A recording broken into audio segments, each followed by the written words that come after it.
Hello everyone, and welcome to Straight Chilling. Each week we watch and review a horror film for your entertainment. You can send all questions and comments to straightchillingpodcast@gmail.com, and don't forget to keep chilling. Yeah, we straight chillin', serial killing. 5 cold villains on the mic, got you reeling. 5-star ratings from the floor to the ceiling. If you get your 1 star, no time for feelings. Got a demon DJ, all the 1s and 2s. By the name Elzebub, so don't get confused. So grab a seat by the fire, roast them all in 2. And prepare to hear the legend of the Straight Chillin' crew. What up, nerds? Welcome to another animated episode of Straight Chilling, the weekly horror movie review show where you chill and we kill, slice, dice, and chop up yet another horror movie. My name's Bob. I'll be your host for the evening. This is episode number 294, recorded Sunday, November 22nd, 2020. Tonight we're going to be talking about the latest Patreon pick. This one was chosen by Miles B, and the movie is Perfect Blue. Before we get into it, let me introduce everyone else on the show tonight. First up, calling in from Washington, D.C., we got our boy Randy Gandy G. Landy. What's up, man? How's it going, buddy? Finally, you can use that bump and it makes sense in context. Oh, it always makes sense. I'm saying hello. I don't know. It is a Japanese film, so it makes more sense. Ethnophobic, are we? That's fine. No, don't label me. I don't need your labels. Dish. Speaking of the Great East, we got our boy Soju calling in from the Southern Korea. What up? It's your boy J-Pop Stains. They call me Soul Juice. They call me Juicy. They call me Soju. They call me Boozy. That's not my name. Yeah, bitch. That's not my name. Yeah, bitch. That's not my name. Yeah, bitch. That's not my. Oh my God! How long is this bit? Wow, it's a whole song. I'm done. I know. J-Pop Stains. You know, we're talking idols this week. J-Pop. I thought you said, and from the Great East, Bob. I was very concerned about Justin's genitalia and its current situation. The Great Yeats. We're really just corrupting this beyond comprehension at this point. Yes. I don't even kind of taking this for this joke movie. a couple levels too far. I don't even know what to say anymore. I don't know where we are. What are we doing?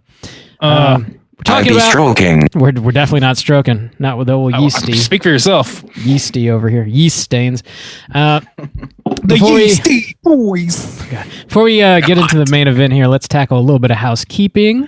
Yet another reminder, if you support us at the $5 level over on our Patreon website, you get the chance to vote on our monthly poll picks. We have our December poll pick posted currently, and the theme for December is Santa Chaos Goes Global. The 3 movies you can vote between are Santa Claus vs. the Devil, Deadly Games, and Rare Exports. Bear, how are those numbers looking so far? They're looking good. Rare Exports is still winning. There's still a handful of people. There's a lot of people. There's a lot of people that can still vote on these movies. There's a few. There's some people with hands still haven't voted. Get your votes in. They're feeling it. Yeah. Get your votes in before the end of November, and we'll see. We'll see what wins. In other Patreon news, we do have a brand new Patreon supporter. We got to give mad shouts outs to.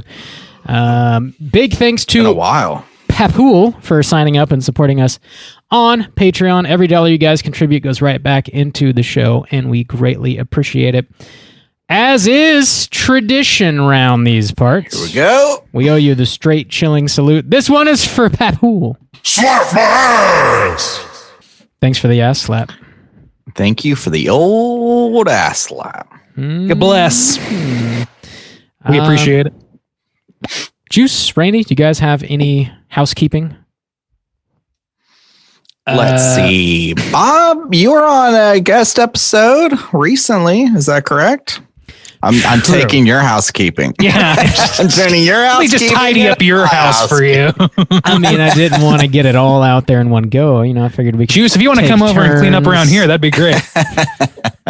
Bob, tell us about your guest spot. Yeah, I recently was a guest on Horrorphoria, which are good friends of ours. And we were talking about a Shudder exclusive. It's called Blood Quantum.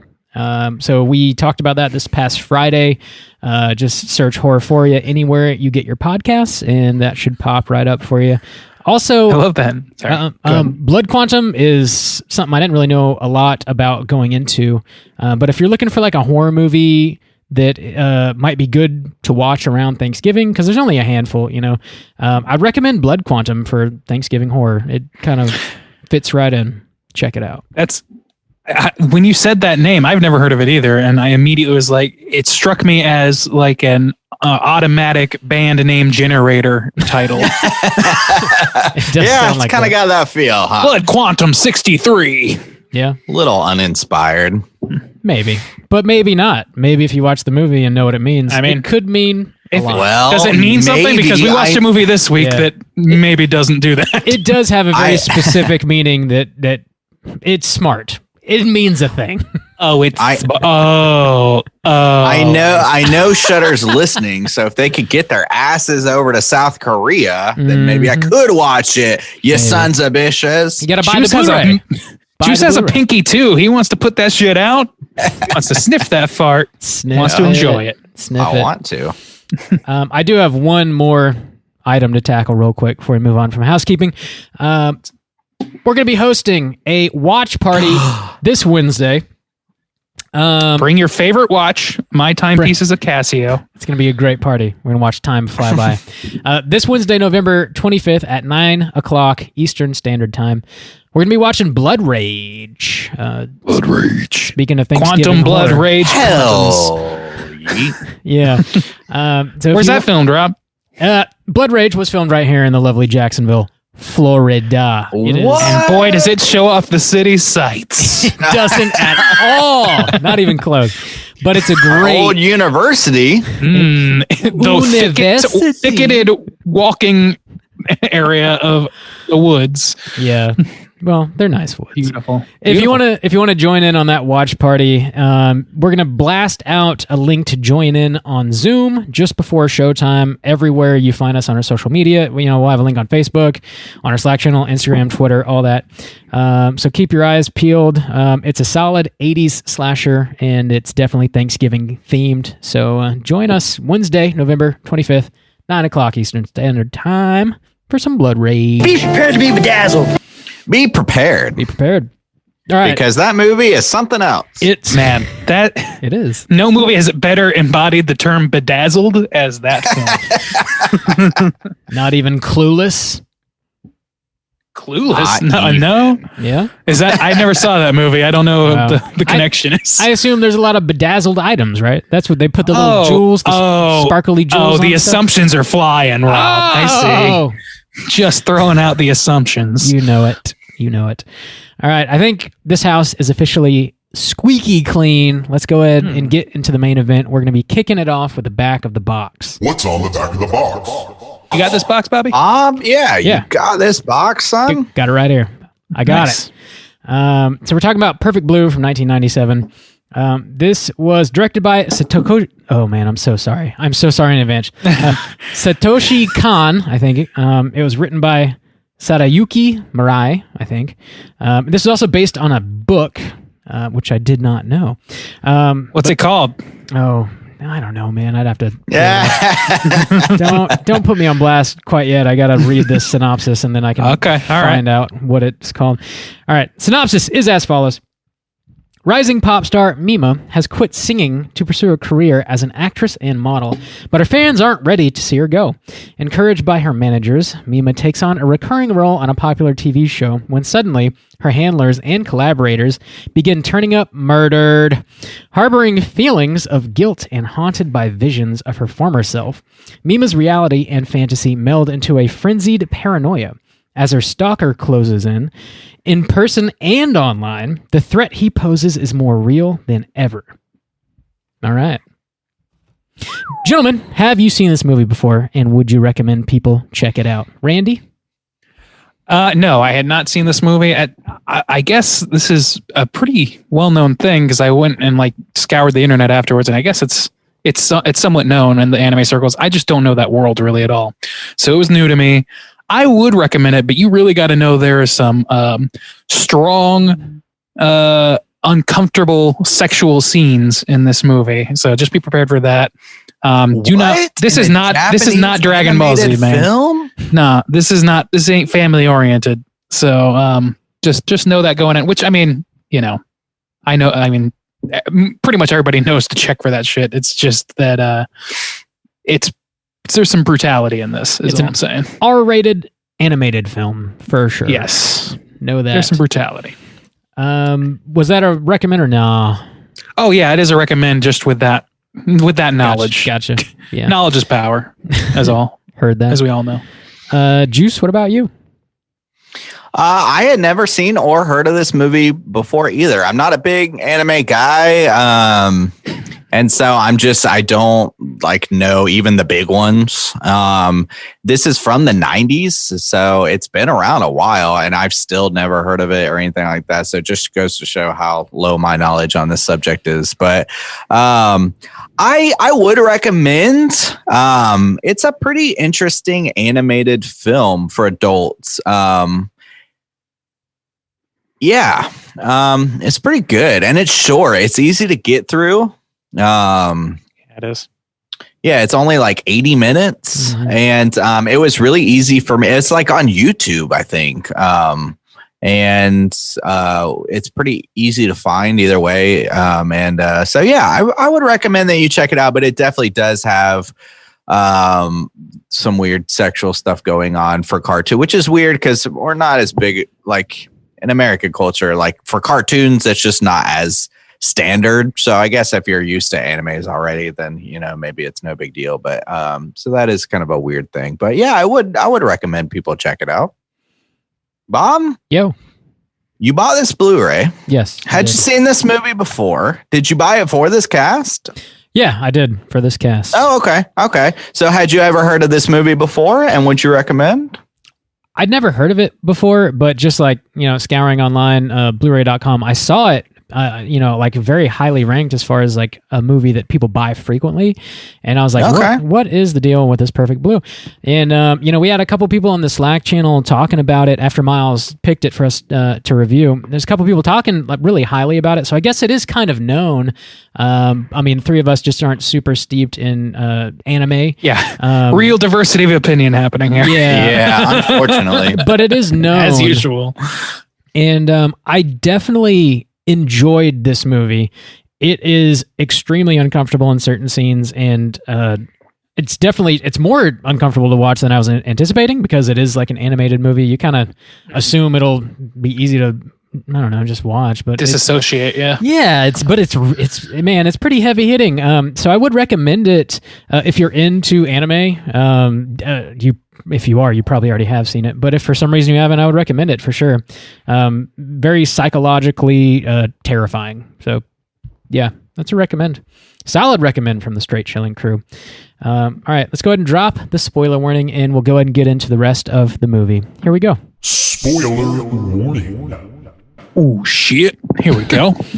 Hit. Here we go. Bob, you typed up this plot synopsis? I did type it up. It's a little bit long, but there's a lot to get through. Yeah, there really is. I'll read. Let me go ahead and strap in here. Get your strap on, strapped in. I'll read quickly. Catch you fuckers at a bad time. You did. You did indeed. Fucking right. James Bond. Here's the full synopsis. All right. Mima decides to leave her successful J-pop group Cham in order to pursue a career in acting. Her manager, Rumi Hidaka, and her agent, Tadakoro, assist her in this transition. Mima takes a small acting job in a TV show called Double Blind, and some of her fans are very upset by this transition, including a deformed stalker by the name of Mi Mania. Mima also finds out via the wide world web that there's a website called Mima's Room that details her life and thoughts in extreme detail and accuracy. She's unsure who created this website.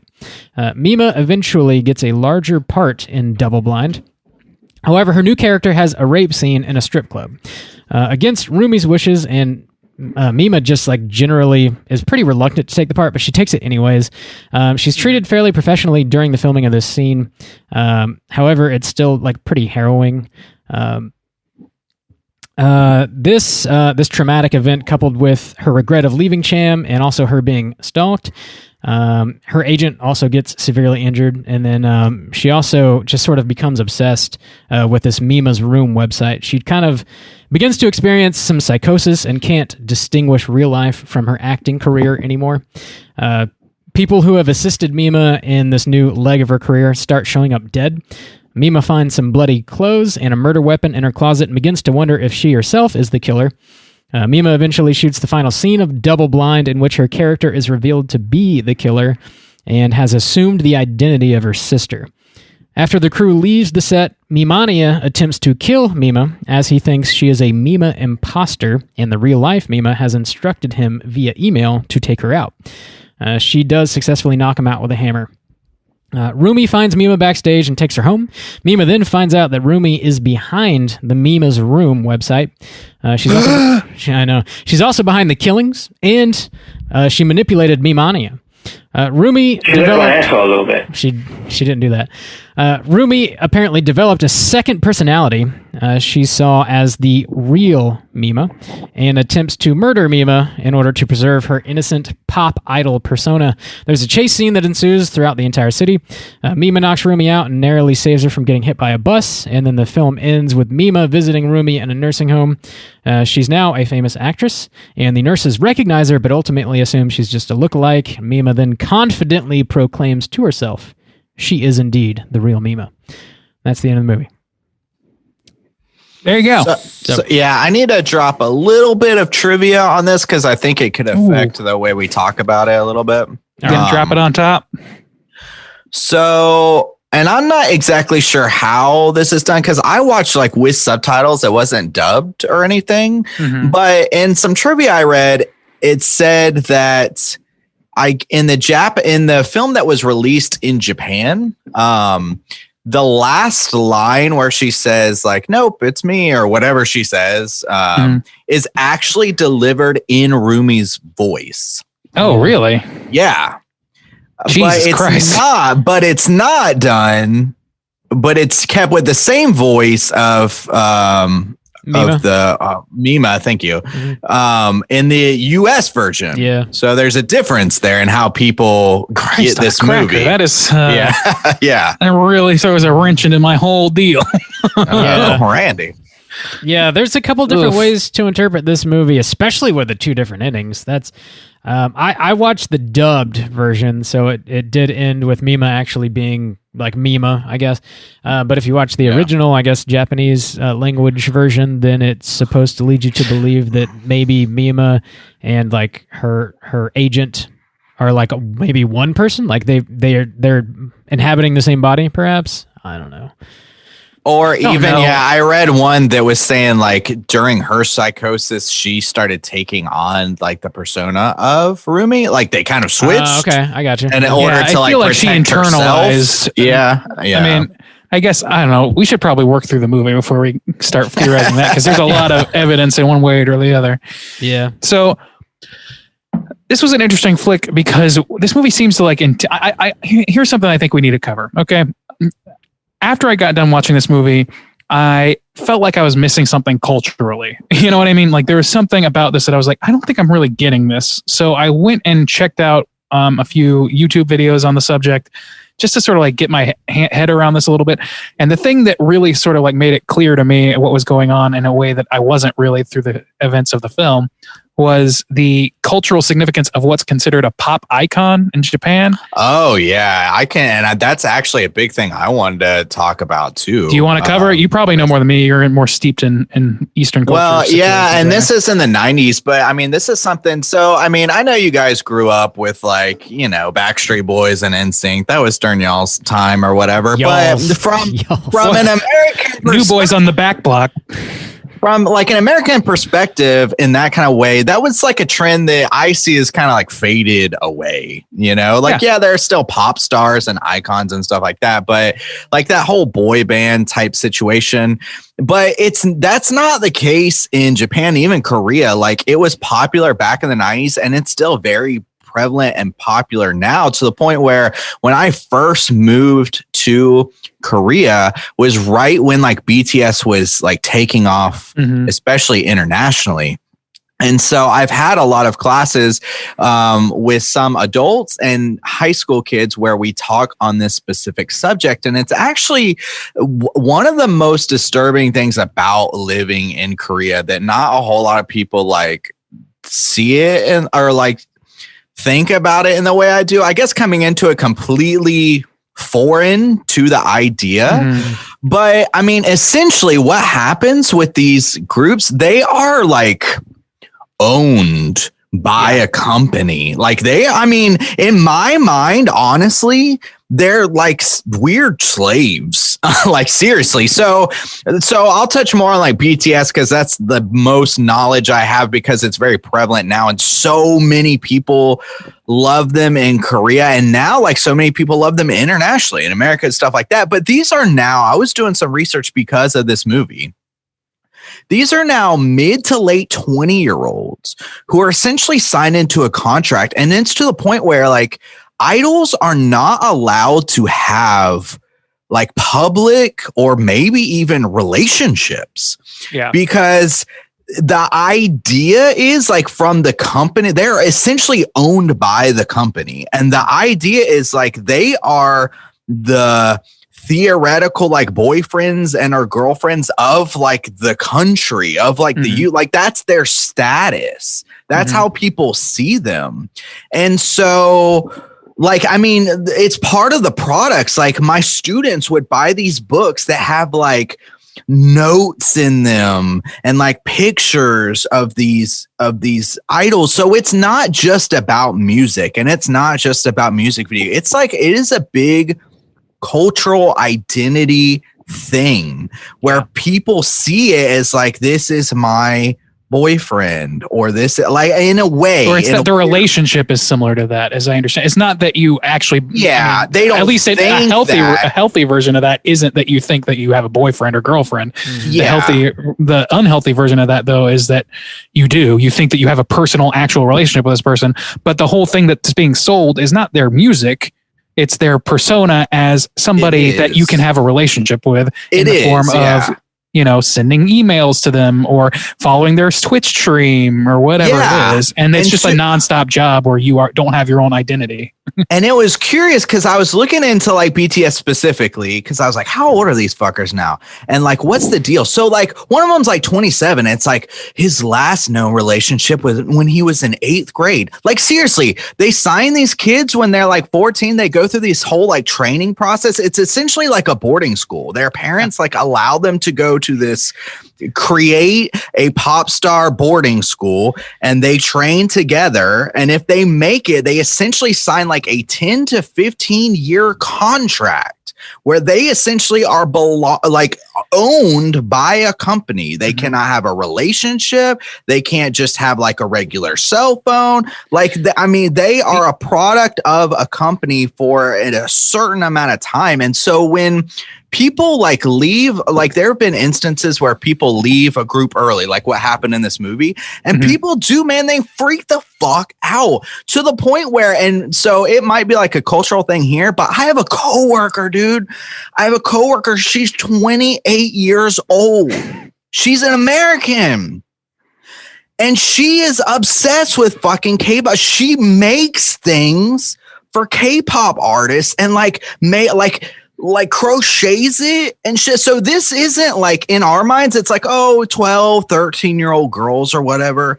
No, dude, fuck that. It's women, like it's people, like adult people who are crazed by this shit. It's insane to me. It's insane to me. Yeah, I agree. And like just from what I've learned, I want to shout out this channel that kind of clarified this for me. I watched a video on Perfect Blue by a channel on YouTube called Beyond Ghibli. So look that up. It's pretty enlightening. But it shows like videos of like, here's a video of a girl who just had her sexual history read out on the air and now has no career because of it. And she's sitting there just crying. It's like, it's fucked up to me.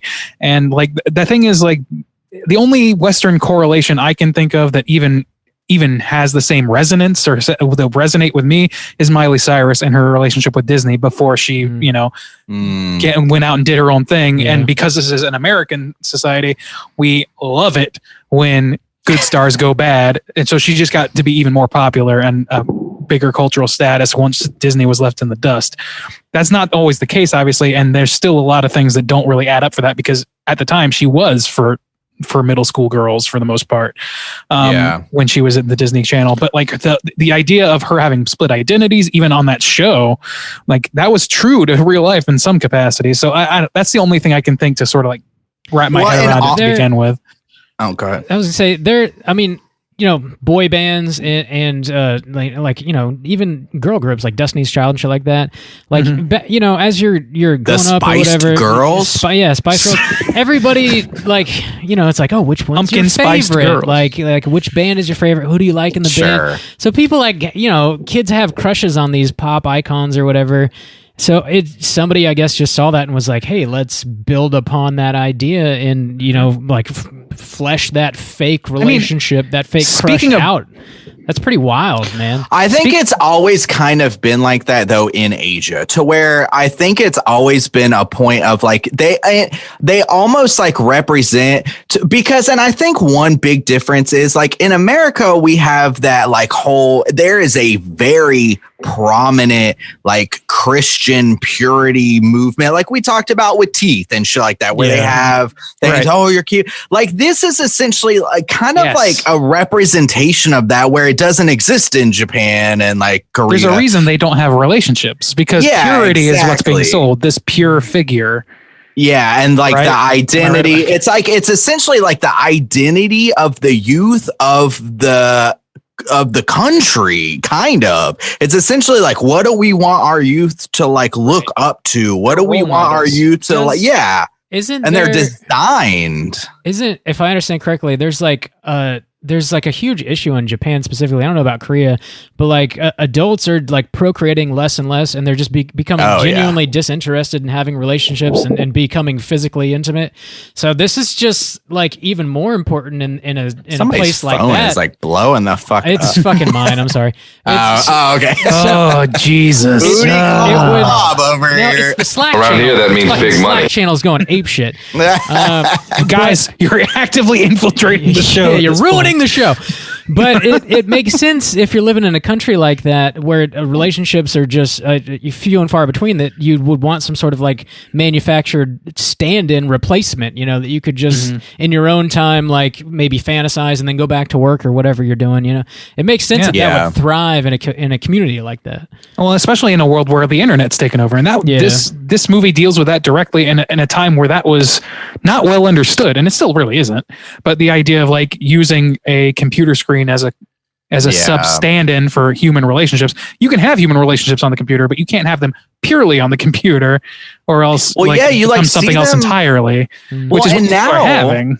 Well, now you see them like in their rooms, like BTS. They do this Twitch stream, and they like are wearing like these like onesie pajamas, like all together that are matching. Like they're like real goopy. It's like that's a 27-year-old man right there. And Logan Paul, baby. The thing about like this movie that actually like resonated with me is I know that, and this was in the 90s. So if there was like a woman pop star who like left and immediately like a month later shot like a rape scene, people legit that I have met would lose their goddamn minds. It's not about like, oh, just, see, like it's weird because in America we have like, oh, Brad Pitt, Jennifer Aniston, like, oh, we like find it intriguing, like who's dating and who's not. They don't want that shit. They actively do not want that shit. It's some people do. Wild to me. Yeah, it is. It's just like, and the thing is, there's similar things that happen in America, but there's just this key difference of, there are our pop stars here. They are, seen as in some way a role model for the people that they're reaching out, but it's not culturally. It's not like they're put out there. They're not spat out specifically to moralize to people. You know what I mean? Like, that is a byproduct of them just trying to keep their nose clean so that records can keep selling.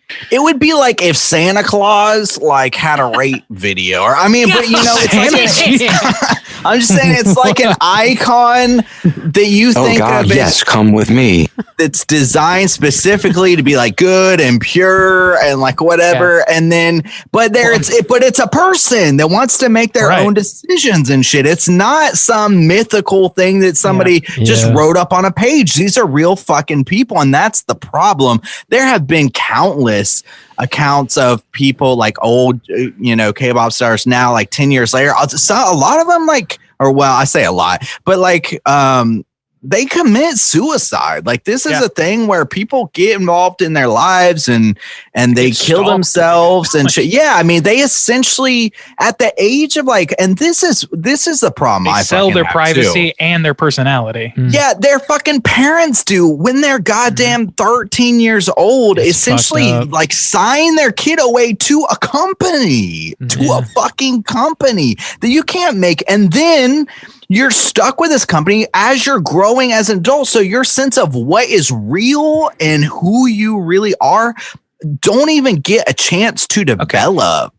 Justin Bieber. I mean, I'm just saying like you're right, but also let's keep in mind that there is some correlation because you could see Miley Cyrus, you could see Jonas Justin Bieber, the Jonas Brothers. I mean, just think about our generation of guys. Justin Timberlake, all those guys, Justin Timberlake, Britney Spears, they all started in one place. It was just fucking Disney. Yeah. It was Disney. Yeah. Disney is that's true. Disney. If anybody's doing that in this country, it's Disney. Yeah. So they're really I think they're trying to capitalize on that same type of thing. Yeah, as the world becomes more unified, there's going to be some balance between those two ways of approaching pop stars that they want to take advantage of in both markets. We talked about that before where old Britney Spears, 16 years old, her first dance single is Hit Me Baby One More Time. It's like, God damn, that's weird. It's fucked up. And she's currently in a legal battle for her own independence from her father. She's older than we are.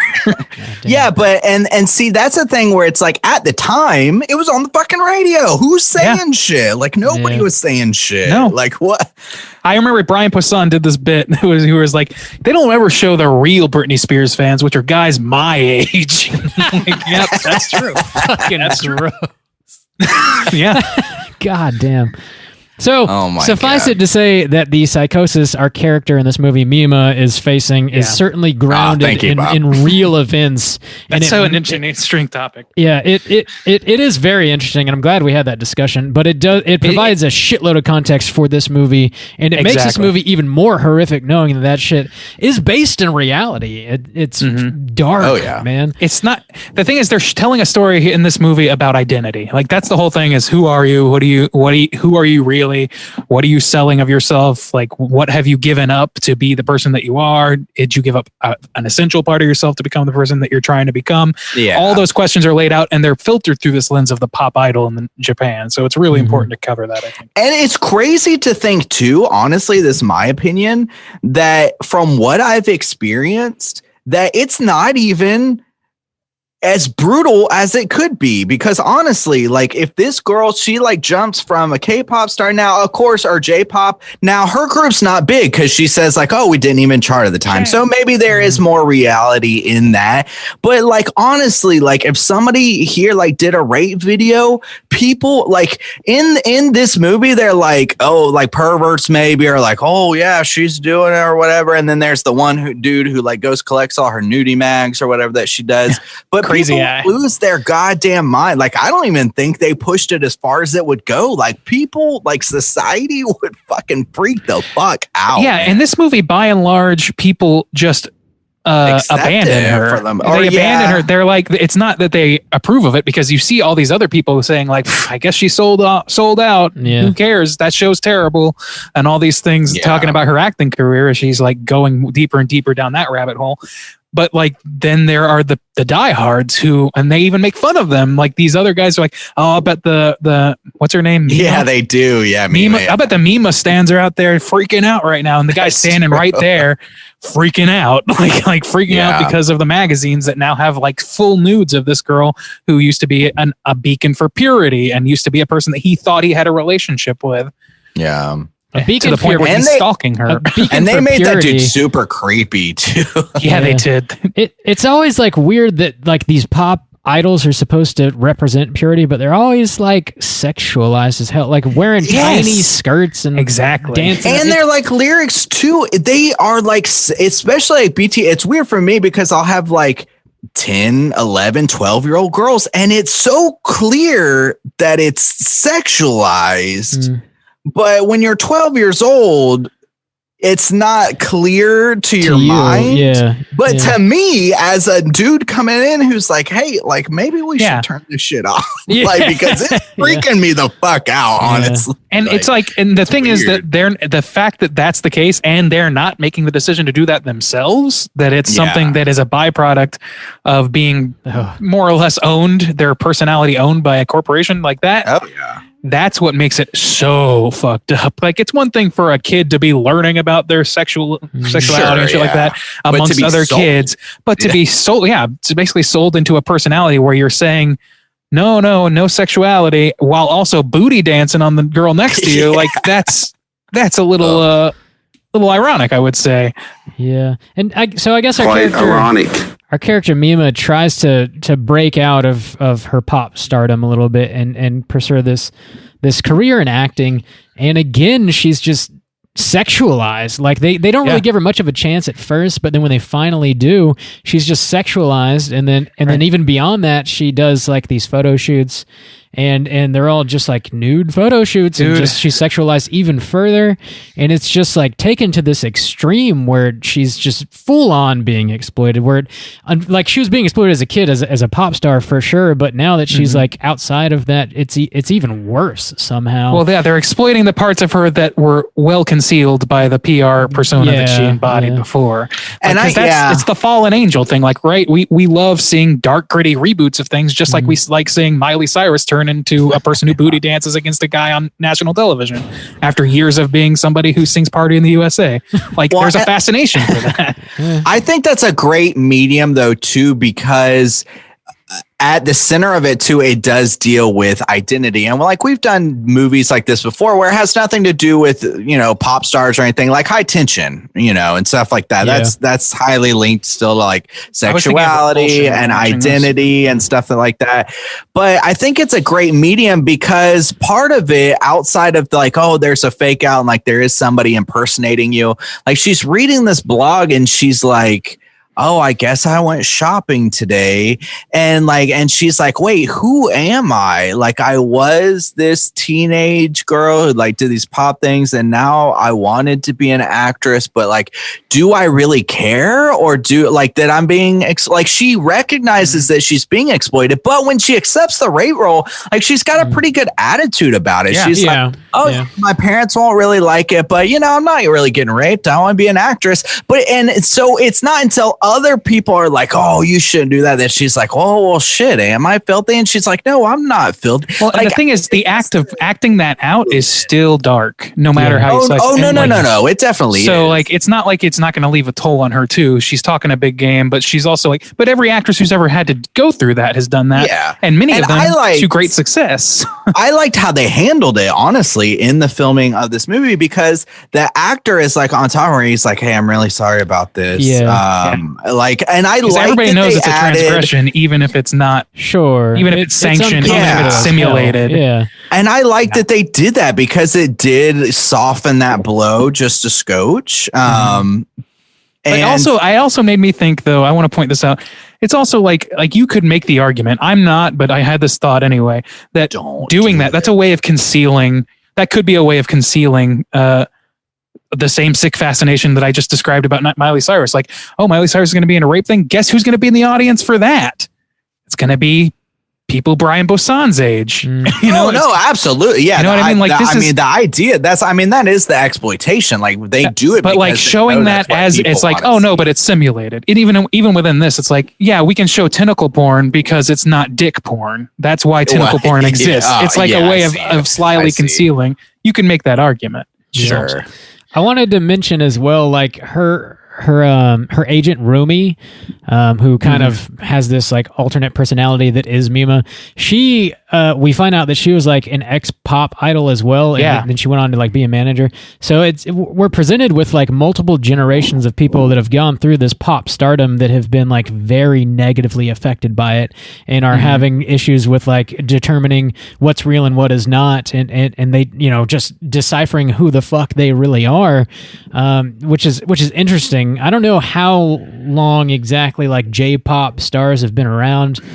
I don't know. Did it start in the 90s? I don't know. Juice, do you have any idea? I think it's been around for a hot minute, man. Like, I don't know exactly how far back, but I mean, I was surprised that, like, I was like, yeah, in my view, I see it as a trend that kind of faded out in there. And I was talking to somebody, and they were like, no, man. I mean, it's like, I was talking to somebody in their like late 20s, and they're like, when I was in high school, we had our own you know, so I mean, that was the 90s. I Googled it real quick, and it's just on tertiary Google. It says like late 80s to early 90s was roughly the origin. So like the Cyndi Laupers existed before the Miley Cyruses. It's the same sort of deal as here, except it's to this really kind of heightened degree because of the ownership situation and because of the idol worship. And it's an interesting part too, because Rumi is okay. So we don't know at the time, but she's keeping this identity of like Mima in her head.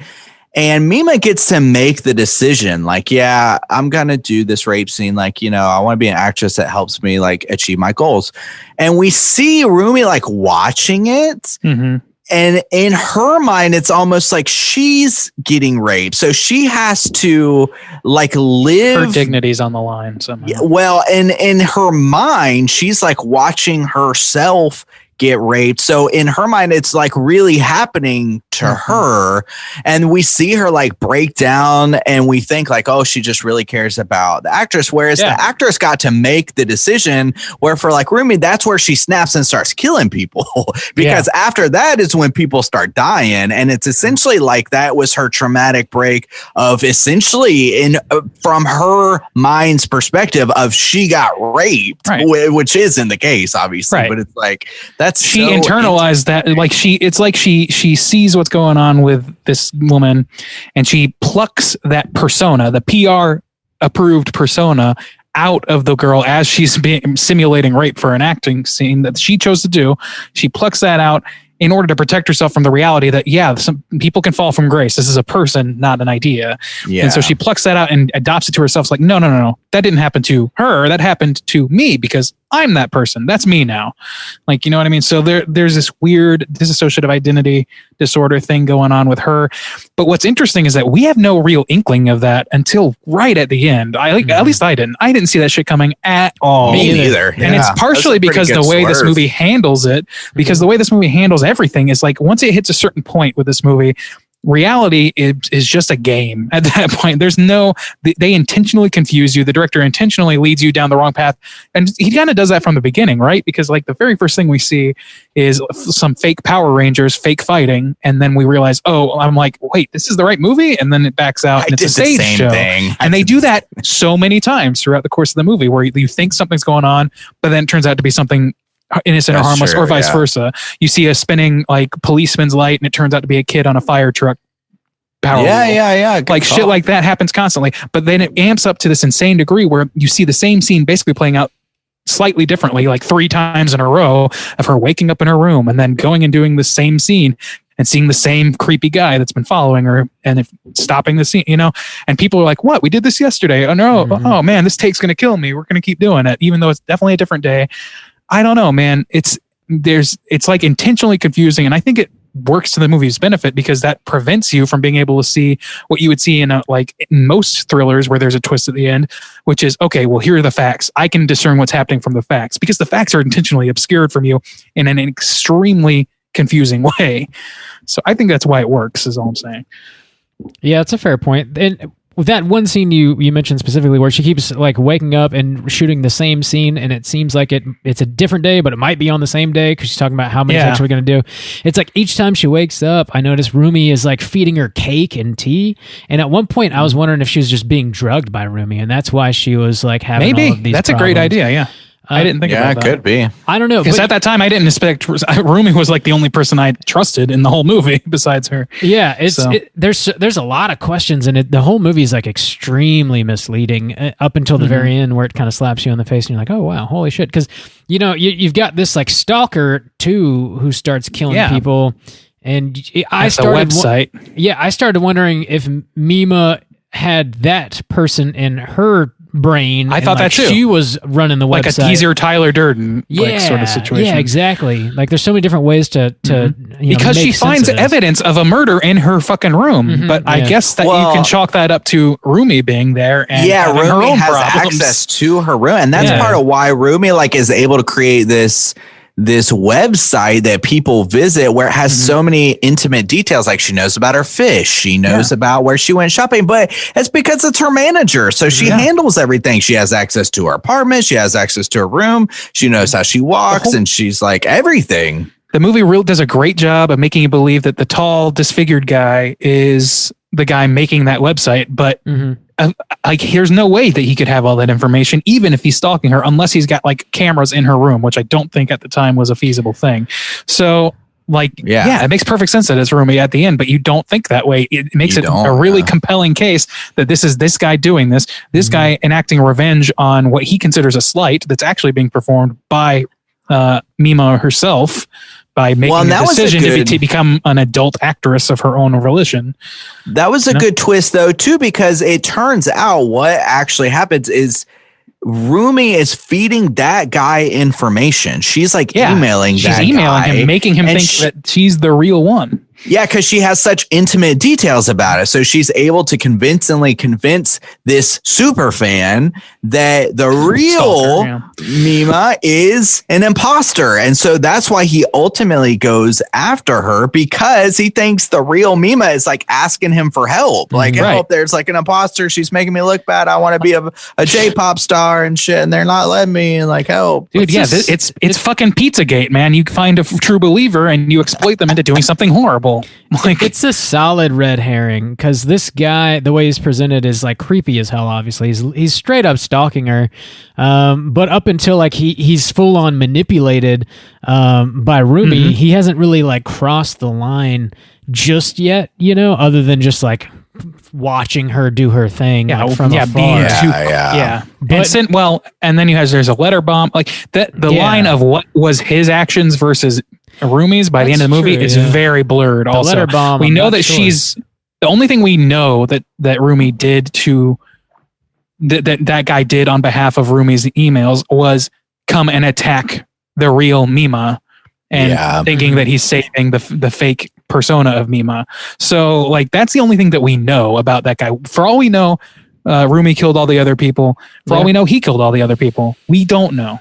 Yeah, I like that they were at the beginning. They do this little concert, and there's these kids who like don't give a shit, and they're kind of causing trouble at the concert, and it like almost causes them to like shut it down or whatever. And then later they don't like talk to him much, but she's in the elevator, and there's like a missing persons or like a murder person, like a newspaper clipping. It's got a kid's face on it. I saw you guys that see too. that? Yeah, that was crazy. Was pretty cool. And there's like they didn't even touch on it really. Let's also talk about this real quick. First of all, like just aesthetically, this movie is beautiful in my opinion. Like from an animation perspective, I was pretty floored with it. Like I love animation so much, and this is like, I wouldn't say that it's a groundbreaking work in that way, but the way things are shot, the way things are blocked, it's clear that this is an incredibly savvy and well thought out visual style and visual approach to everything. It's blocked just so, people are in frame just so, the way they shoot things like looking through somebody's window and then the zoom, slow pan out from there, the way that they, like I talked about earlier, like looking at the Power Rangers up close and then backing out to show you the context, like things like that. It's really brilliant and it's beautifully done. And then you have like the things like the way Rumi is attacking Mima at the end, where she's attacking, but it looks like her pop star version of Mima to us, and to real Mima, it looks like this alternate personality that she's been arguing with this whole time in her head. But it's actually Rumi, and you can see that in reflections as Rumi in a fucking costume. But she's like just full on broke. But the way we experience it is the way Mima experiences it. And I think that was fucking smart and interesting as fuck, because the real story is about her identity. You know what I mean? Rumi is just a conduit for that story to pass through this person. And that's maybe why we have that, little bit of tidbit at the end where Rumi's voice is being used for her at the end, because she's like internalized this person as a part of her personal story. I like that as a metaphor too for like just, J and K pop stars in general, where like their personalities are essentially owned by the public. So like Mima's personality is sort of owned in a way by Rumi, and that's just sort of how that goes in real life too, which is pretty horrific. I like you were saying, Randy, I like how whenever Mima's sort of like having arguments with herself, or like how she perceives herself, it is like her in her little like pop icon outfit, and as that character moves, she like just floats around like an angel. She floats like Crouching Tiger. Yeah, it's wild. The movements are really, really intriguing to me. It's like an angelic figure, and she's like, no, I'm trying to separate myself from you and pursue a legitimate acting career, but she's like haunted by her past in a way. But yeah, I like it. And there's also like the movie can be a little bit heavy-handed at times, but like to its benefit, I think. Like the thing that I keep thinking about that I've been meaning to mention is her first line as she becomes an actress. She has one line in the show. It's not turning out to, like, at least at that moment, maybe not be a smart career move. It's really casting doubt on her decision to leave this somewhat successful pop group in order to pursue acting on the level where she's only getting one line per movie or per show. But her line is, "Who are you?" And she repeats it over and over and over again, and then repeats it later on in different contexts over and over and over again, because that's what the whole movie is. I thought that was just like smart filmmaking, smart script writing, combined with really smart visual effects or visual approaches to things, blocking and all that shit, cinematography, if you want to call it that. It all works really, really, really well together. I don't know how accurate this is because it is Japanese. So I take this for what you will. But I saw one piece of like maybe trivia or speculation about even the name of Rumi is "Are You Me?" But I don't know. Why would they say that in English though? Like, yeah. So I don't know. I mean, it's hard to say. I mean, to our American ears, yeah, maybe, because that "Are You Me" is more of a phrase to me than Rumi was before I started this movie. Yeah. But like, I don't know if that's going to hold water to the people who made this. There are some interesting play in the names, like, Mima, our main character, and then the stalker is Mania. So there's like some Mimania, however you pronounce it. But it's kind of like, I don't know. There's some wordplay, or at least it seems to be the case. I don't know how that translates at all. Everyone's identity is in question in this movie, which is so interesting. Like, and it's done in a way that's, I would say, better than a lot of the movies we've watched about identity. About I thought about Repulsion, Juice. What did you bring up? You brought up another movie that we reviewed. Black Swan. Attention. It makes me think of Black Swan. And dude, Black Swan is apparently directly related to this movie in that Aronofsky optioned to remake this Perfect Blue. I didn't know that. And then it eventually became Black Swan because he went through an entirely different filtration process. So he owns... Do you know about this? Yeah, it was part of the trivia. So Aronofsky actually owns the, I guess, American film rights to this. Which he paid there it is. Aronofsky owns the American filming rights to this film, which he purchased for $60,000 to use the infamous bath scene in his film Requiem for a Dream. Yeah. But then there's also a lot of correlations between this and Black Swan.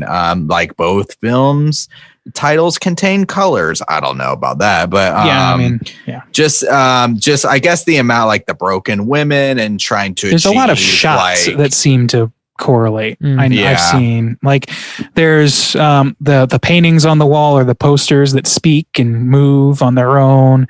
There's being stabbed with a mirror, which is where you've been seeing your doppelganger for so long. There's the release of reality, basically, and the embracing of a faux reality for a time. There's a danger that could be coming from you, but could be coming from somewhere else. There's paranoia. There's all that shit, and it's a lot of it's thematic, and that by the time it got to Black Swan, it's mostly thematic correlations. Yeah. And a few visual correlations. I love fucking Black Swan. That's one of my favorite movies.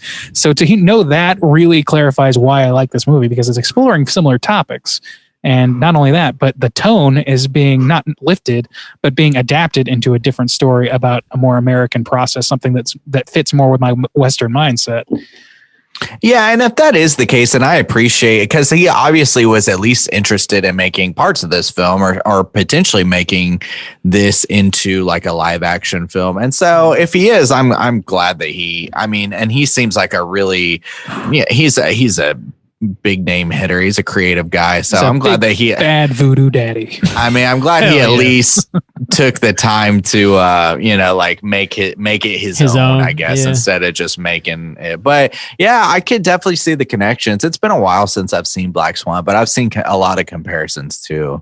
Yeah, it's I mean, it's a similar story. And what's crazy is that movie also was at one point tied in with his other movie, The Wrestler, which at one point they were going to be the same movie, which are similar stories with just like similar things happen, but different outcomes, different emotional resonance to it. Which is interesting in its own right. The Wrestler is one of my favorite movies of all time also. So like these are all like grouping together in such a way. Guy, I guess so. Requiem for a Dream is probably number 3. Right? Requiem, Randy. Probably Mother. Red Stag Requiem. Hell yeah. I wanted to mention the score just briefly in this movie. There's a lot of like very haunting female vocals that are used over and over again throughout the course of this movie, and it serves the purpose in that it's like spooky sounding, but it's also sort of like the antithesis of like what you would expect like a female J-pop group to create. Like it's like the same range of vocals, but it's just like used differently, and it's super spooky and effective. I really enjoyed the score quite a bit. Yeah, American movie trailer makers have really keyed into that possibility. Yeah. By taking every fucking pop song from the past 50 years and making a slow, somber version of it to give a lot of weight to fucking, I don't know, Iron Man or something. Yeah. That's not how it's used in this movie, just to clarify, but I see what you're getting at, Randy. I just connecting dots over here. For sure. For sure. I don't know. Any other points you guys feel like you need to hit on before we rate this thing? To the extent that the ending of the movie might be changed by Mima taking on Rumi's voice, I mean, that's definitely Mima, her physical form that's in that car. Because the end of that movie, it shows her looking over at Rumi, who is in an asylum. She comes and visits. Like, so we see these two people, unless the movie is again lying to us intentionally, which it could be. But to me, it seems pretty clear that to whatever extent she's actually using Rumi's voice, they're using that for a thematic reason. I think it has more to do with it sort of like that experience enlightening her to her own personality, what she really wants, who she really is, and that sort of thing. It's hard enough to figure out who you are without having to combat a fucking giant corporation and put your face out there for all time. So, I mean, I just think that sort of grounds her is maybe the point of that. But I don't know what to make of it if it's not in every cut, Yeah. Yeah. And maybe it's one of those things where they just wanted it to be ambiguous, like... Yeah. They didn't have like a defined reason as to why it would be Rumi's voice at the end, but other than to leave you questioning what the movie was. Well, they probably had their reasons, but that's not for us to know, sort of thing, which is very much like a David Lynch thing. Aronofsky will just be like, "Oh no, that means this." That's true. He would find it. I don't know why it reminds me of the ending of like Nightmare on Elm Street, where it's like, I don't know, here's a question mark, whatever. The studio made me do it. I doubt that's what's happening here, but it just reminded me of that. Cool. All right. Shall we rate this thing? Let's rate it. All right. Rate it. Out of 5, Juice, why don't you kick us off? How you feel about Perfect Blue? All right. I just watched this. So I haven't even had a full day to think about it. I've really enjoyed this conversation and being able to kind of dissect some of this. This is one of those things that's always just kind of kind of gnawed at me a little bit living in Korea, like this idea of these idols, and just it's just disturbing in its premise, which isn't how most people see it. So it's interesting to see this movie kind of dive into some of those things that I've always just kind of been like, this is uncomfortable for me, but nobody else seems to think that. So, it's just how it is. But I don't know. I like the themes of this. I think they're well done. And I like how they make you uncomfortable in a lot of situations now. Like we were given the recommendations, like, yeah, it's a pretty uncomfortable movie. It's a little risque. But I mean, I think that adds to the idea of like how disturbing, like what's going on is. And so now I see it more as a strength. It's really intriguing film. It's well done, easy to get through. They didn't have to like draw it out too long. Like, I don't know. But it's still like really well crafted. I thought about this too, and I am not going to give half star for Yabos because, yeah, Good. some man drew those Yabos. Nobody's like having to put themselves out there to having to like, I don't know. I feel like that's a decision a lot of people have to think about, like, am I going to take this role? Am I going to like expose myself and stuff? And so I'm not going to give it to a cartoon where some dude just drew some Yabos. So wait, just so we're clear, when you give a half star for the Yabos, typically it's in service to the person who chose to put their boobies out. Well, when I think about like, I want to get that's a grace to them. Well, I mean, it's kind of like a salute. It's like no, you're being a dick. Around here, that means big money. I'm just saying that just because some dude drew some Yabos on a page, like that takes nothing. Like there's no, I don't know. Like he's not putting himself out there. He's just drawing Yabos. No, but it's still part of the story they're telling. And I would argue that the Yabos in this movie make a lot more sense thematically than in most of the slasher movies you've given half stars for. So I don't know. Yeah. It just doesn't feel worthy. So it's not getting half star. But without half star for the Yabos, I think I'm going to give this movie a 4.5. I like it now, and it's well crafted. I don't have a lot of beef with it, except like, yeah, the rape scenes make you uncomfortable, but it just makes this topic more disturbing, and it should, because it is a disturbing topic. And the character in the movie is like, making the decision as an adult. And I don't know. I even like how they handled it though. I like that the guy is like, hey, I'm sorry about this. And she handles it fine. But the person who thinks that she's Mima has the breakdown. It's like, I don't know. It's pretty smart actually. So yeah, 4.5 from Shaboy. No half star for Yabos. Man's got a code. Mm-hmm. Yeah, he does. All right. 4.5 from Juice. I'm going to slide in here real quick. All right. Well, then let me ask you, Bob. All right. What you going to give the old Perfect Blues? Perfect Blue. I enjoyed this movie quite a lot, actually. It's a thinker, It's super difficult to watch. But I think the difficult scenes are justified in that, knowing that this is somewhat grounded in reality, and there's a lot of people, a lot of famous people that are dealing with similar situations like this in their personal life, and it sort of justifies sitting through a movie as gruesome as this in a way that a lot of the movies that we do watch are not justified at all. So that it adds a lot of like credence, I guess, is what I'm trying to say to this movie. It's extremely well crafted. Clearwater Revival. Yeah, a lot of it. Do Perfect Blue. Fucking hate the Eagles, man. Yeah, so I'm not super familiar with a lot of anime. I've watched a little bit. As far as I can tell, the animation style of this movie is well done. I definitely enjoyed it. Like I said, I just don't know that I can really compare it and judge it as it being like supreme or just like, on par with other movies. I enjoyed the look of it though. I thought it looked really clean. The score definitely stuck with me. Extremely haunting. I really enjoyed that. And the themes that are played with here are just very well presented. They keep you guessing in a way that's not like stale. And the ending actually was surprising to me. I did not see the ending coming, which generally is difficult to pull off. I think, anyways. Unless you're M. Night Shyamalan, he nails it every time. Am I right? Every time. It hits it in every time. I try, when I rate movies, I try to sort of balance like my enjoyment versus like how successful the director is in his intent. And like, I feel like the director is extremely successful in his intent. My enjoyment is relatively low because the themes that are played with her are so fucking difficult to watch and to discuss. But that's the whole point of the movie, right? I'm gonna land at a 4, and maybe with a rewatch it could go up a little bit more, but I'm gonna stick with a 4 for myself. All right. Randy, how you feel about Perfect Blue? What did you give it, Bob? I'm sorry. A 4.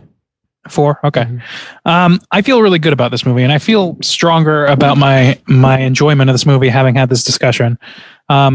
I think the thing that really solidified this as like a winner for me was learning a little bit more about the pop idol thing in Japan. Like that context really clarifies a lot of the questions I had here, because without that context, you just lose a lot. To me, like if I was imagining like, fucking, Miley Cyrus doing this or whatever, there would be questions lingering, as similar as those things are. There's a lot of differences. So anyway, that all out of the way. I think that this movie is pretty fucking smart and pretty fucking well made on almost every level. I think that it looks fabulous. It looks really, really good. Some of the shots they do, like there's several shots of like chases or where Mima is like running around a corner or whatever, and they actually move the quote unquote camera. That shit's fucking difficult. Like it takes a lot of work to make that believable. The dancing of the girls at the beginning, Cham's dancing, they looked like real fucking movements, and I to this point where I'm not sure if they rotoscoped it or not. I don't know. I loved it. I thought it looked really, really good, and some of the shots, just the way that they're blocked, was really, really smart. Drawing dividing lines between people, showing people in mirrors in certain ways, all those things. It's all great. The acting, as far as I could tell, is good. It's kind of difficult in a foreign language, but from what I could tell, it played really well. Just the story arc in general, it's left somewhat open-ended. There's a lot of like pretty heavy questions raised, and they're using pretty heavy imagery to do it. I think it's really great in that way. Like I said, I love this sort of thing, like Black Swan, The Wrestler, all these and even all these movies that deal with identity have varying quality in some cases, but I tend to really like them because the question of what makes you is like one of the most primal questions you can ask. That's Ship of Theseus level shit. So I don't know. To the negatives, I want to say that I still don't understand what the name means. Still don't know what Perfect Blue is. Anybody know? I don't think it comes up in trivia either. All right, cool. Perfect Blue. Weird name for a movie. Vanilla Sky, Perfect Blue, whatever. Difficult scenes. There were difficult scenes in this movie to watch, but like Rob said, it lends itself to the story being told, because the story is about, what is your innocence worth to you? What is innocence? And the question of like, her simulating this rape scene being this big, awful deal. Yeah, it was kind of traumatizing for her, but she chose to do it, and she stuck by that decision. She had a little bit of a fit about it, but she stuck by that decision. It was the moralizing woman who turned out to be a psychotic that had the problem with it, that couldn't get over it. Because a person's personality it's not a fixed point. Your personality changes over time. Who you are changes over time. Otherwise, there would be no such thing as growing up. And that's what this movie is also at its core, is a movie about growing up and dealing with heavier things as you become older. I think that the way that was handled is brilliant, because it made me sympathize with the person who turned out to be trying to cling to something that they had no business clinging to. Mm-hmm. I don't know. I love even all those negatives turn into positives for me. So for me, at this point in time, I don't have a whole lot of negatives. I'm going to give it a 5. 5 from Randy. All right. Yeah. Solid. Yeah. All right. That's going to put our aggregate at a 4.5. Let's go ahead and jump into a Rotten Tomatoes segment and see what the critics and users think about Perfect Blue. Certified fresh to death. To death. All right, guys, this is the Rotten Tomatoes segment. If you knew, what we're going to do here is I'm going to have these two gentlemen guess to the best of their abilities between 0% and 100% what percentage of reviewers gave this film a positive review. And I'm going to also do the same for users. So let's start with Bob. We're going to go with the critics' consensus to start, or the critics' scores. There are 44 critic scores listed here, enough for a certified one way or the other. What do you think this is going to take for you? I feel like, knowing that this movie is fairly influential, it feels like it's probably a bit of a critical darling. So I'm going to go on the high end and go with an 87. 87%. Juice, what are you feeling? That's a good guess, Bob. I was thinking similar. 87's pretty high for an animated film. Fuck, but it's so good. I'll go a scotch higher. I'll say 90. 90%. Hey, Juice. You're going to have to give Rob a hell yeet. Ooh, I'll give him the old hell skeet. Right, Bob? You like skeet a little more. Oh, Bob. yeet. Yes, Bob. Yes. I'm not Bob. I'm not giving you that, Bob. That is the most sexual bump we have. God damn. I mean, is it? Because Maybe. She licked my asshole a little bit. That's just comedy gold. this film was given 80% positive reviews. That is certified fresh. Okay. So neither of you guys were quite on. It's actually more of a 4 average if we were put it on our own scale. Yeah. Which I was surprised that we actually went higher on that. So let's see what the critics' consensus has to say about this. Perfect Blue is over-stylized, but its core mystery is always compelling, as are the visual theatrics. So I'm not sure the over-stylized part is in reference to that. To me, doesn't really ring true. Yeah, that's just, it looks like an anime. It looks great. Yeah, I don't know. It has a style and it looks really good. So over-stylized. Like how everybody's eyes was kind of stabbed out. It seemed like everybody got their eyes stabbed out. Yeah, because they looked at Mima wrong. I was just distinct. Yeah, it's because the reason they were killed is for looking at Mima as something other than a pure creature. So I took it as that. Anyway, okay. You're going to not go back in the well of philosophizing on this movie. Let's go to the audience score, and Juice, will start with you this time. There are 20,391 audience reviews for this. What do you think they give it overall? I think it'll be... Oh, shit. Is it going to be higher or lower? I think it'll be close to the critics, but I'm going to go a scotch lower with the 77. 77%. All right. Bob, what are you feeling? I think I'm going to go a scotch higher. I'm going to take an 82. 82. You gave an 80. Oh, you're higher from the actual critics. score. Actual, yeah. Okay. So, Juice, you got to give yet another hell yeet to Bobby on this one. Bob Helsky. Game over. Yeah. So, yeah. The actual score is an 89. Damn. The It's audience been a while loves since this you movie. swept the board, Bob. It has been. Long time coming, my boy. Yeah. We've been getting a lot of hell yeets lately. Can I get an all yeet yeet? No. Oh, you cannot yeet. Just do that. $100 at night. $100 at all yeet yeet. So last but not least, as always, I'm going to read a negative review because they're usually funnier. We'll see. Randomly, I found it very hard to get past the eroticized approach to rape and sexual violence, which is pervasive stain on this otherwise intriguing film. All right. They're calling you out, Juice. You're a pervasive stain on this film. They're directly addressing the loss of innocence, man. What do you want? Yeah. Yeah, I mean, it was uncomfortable. I get that. Yeah, of course yeah, it is. I get it. But it's like that's what makes it effective. That is the Yeah, story. That's what makes you sympathize with the ultimate villain. True. And at least this time, that is the one good thing that makes the rape more tolerable is that it is animated because nobody's actually even having to act this out. It's just paper. True, so true. at least in that, like, There's a in that case, disassociation it's you can like, apply that you can't in other So, movies. That's true. that's something, I guess. I don't know. This might be part of your trivia, Juice, but I heard somewhere, and I don't know the validity of this, that this movie was intended to be live action originally. That is true, but I think a couple of like financiers like backed out, and so they had to go animated. There was like an earthquake or something. I don't know. I don't know. It is in the trivia, and I will touch on it when we get there. Cool. I have Sorry, I didn't. I wasn't trying to blow up your spot, but I really think that's important to bring up. All right. I was going to say, I think we might be at trivia right now. Oh shit! It's totally time for trivia. It is time for trivia. Okay, cutting you off, Randy. Juice. All it says, touching on Randy's thing, but real quick first. Oh yeah.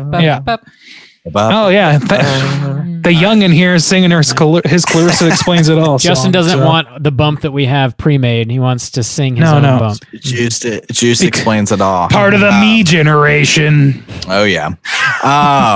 The film was originally conceived as live action feature, but became an anime when several backers abruptly pulled out in pre-production. It doesn't say anything about a earthquake, so I don't know. Maybe. Like I said, I don't know the validity of that. That's just something I heard in passing in one of the videos that came up. Yeah, Randy had talked about the dancing at the beginning, so this trivia kind of mentions it. The choreography from Mima's group Cham are not in unison. This is intentional to keep the realism of the film, except it was great. It be in unison? Okay. No, it's in unison, but there's slight variations like there would be in live. Because they're not perfect. Okay. Yeah, because they're not robots. Okay. So there you go. Oh, this is a bummer. The film's original 35 millimeter camera negative was accidentally destroyed. As a result, all copies are sourced from a lower quality prints. Okay. That sucks. The film is based on the 1991 novel Perfect Blue: Complete Metamorphosis by Yoshikazu Takuchi. I don't know. The novel sequel Perfect Blue: Awaken from a Dream was released in 1995, 2 years before this film was released. So there's at least a second novel, maybe more now, but so yeah, and it just came out in 1991, and this film was released in 1997. So it must have been a pretty big hit. Over there. And this is kind of funny. This is for our 90s boys, Bob and Bambi. Bambi? Who the fuck is Bandy. Lob and Bandy. Bandy. And the scene in which Mima is taught about how to use the internet. The browser used is Netscape Navigator. Oh, yeah. At the time of the film's production, Netscape was the most popular internet browser on the planet, but gradually declined in popularity over the following years, and development for it ultimately ceased in 2008. That was pretty funny when she's learning how to double click, and she's like, double what? Yeah. I'll never get the hang of this. What the fuck? I thought it was supposed to be easy, Bash. No. That whole scene gave me flashes of Christmas morning setting up computers for family. Oh my god, dude. For real. Yeah. The 90s. Okay. Oh, the 90s. Oh, the Moving 90s. on. GeoCities. Angel Fire. Just saying some relics from the past is all. Hotmail. So this is something I found interesting because this is kind of, I bet this drives a bunch of people fucking nuts.